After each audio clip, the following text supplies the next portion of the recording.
The Taliban is a complex religious and political movement. The Taliban initially emerged in 1994 in the southern province of Kandahar.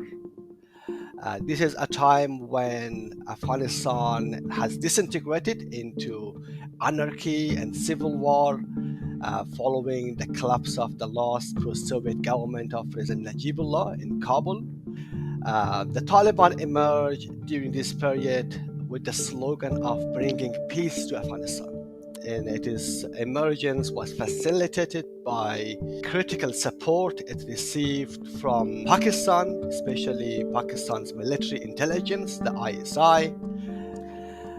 Initially, according to most reports, it began with a really humble beginning locally. It was led by Mullah Muhammad Umar, who was a local religious figure but with no known reputation in Islamic law, jurisprudence, or Afghanistan's national politics.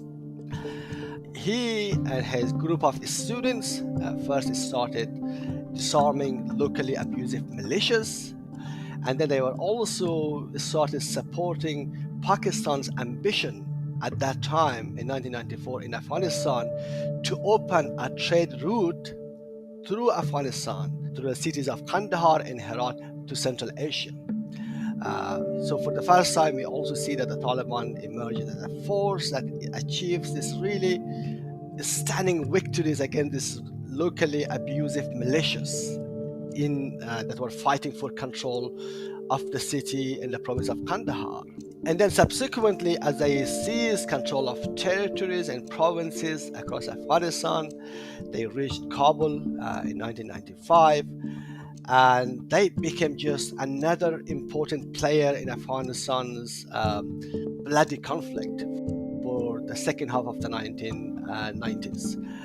They started implementing their version of the Sharia law, as they interpreted, which was really a totalitarian interpretation of Sharia, which they would use to impose their will on every aspect of the Afghan society. So the Taliban are remembered now with executions of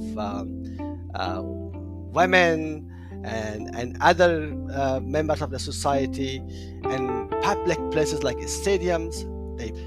They also engage in mass killings of the Shia Hazaras, one of the most important of which is August 1998. After they took control of the city, they went on a campaign of killing primarily the Hazara residents of that city. After they achieved control of the northern city of Mazar-e-Sharif in August of 1998, three countries extended diplomatic recognition to the Taliban. These were Pakistan, Saudi Arabia, and United Arab Emirates. I lived part of those years in Afghanistan, and I witnessed firsthand how the Taliban ruled the country. They turned the Afghan radio network into a mouthpiece of their propaganda, calling it Radio Sharia. Afghanistan of the Taliban from 1996 to 2001 is one in which there is no video, no photography, no art. They destroyed famously the Buddha statues of Bamiyan, such a monumental, important heritage of Afghanistan's civilizational past. By the end of 2001, following the US-led military intervention, the Taliban regime, the Taliban as a movement disintegrated. And that explains also in important ways how vulnerable, how fragile the movement was, because it did not enjoy a lot of popular legitimacy in Afghanistan.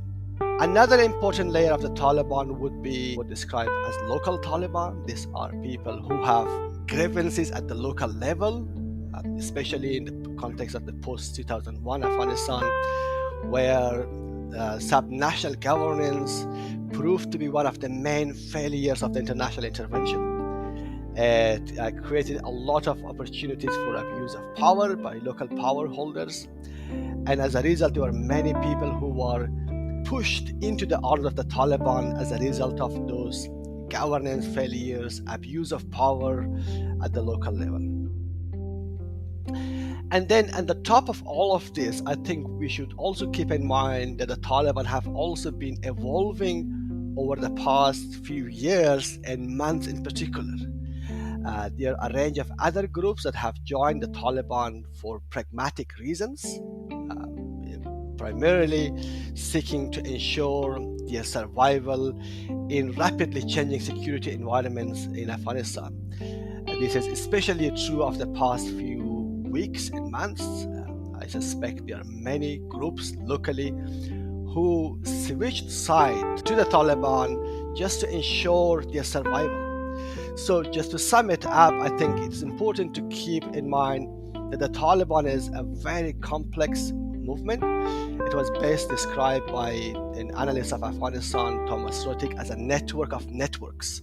The impact of the US intervention on the Taliban has been profound. I think that for the first time, the Taliban found itself in a fight with a very major technologically advanced power like the United States.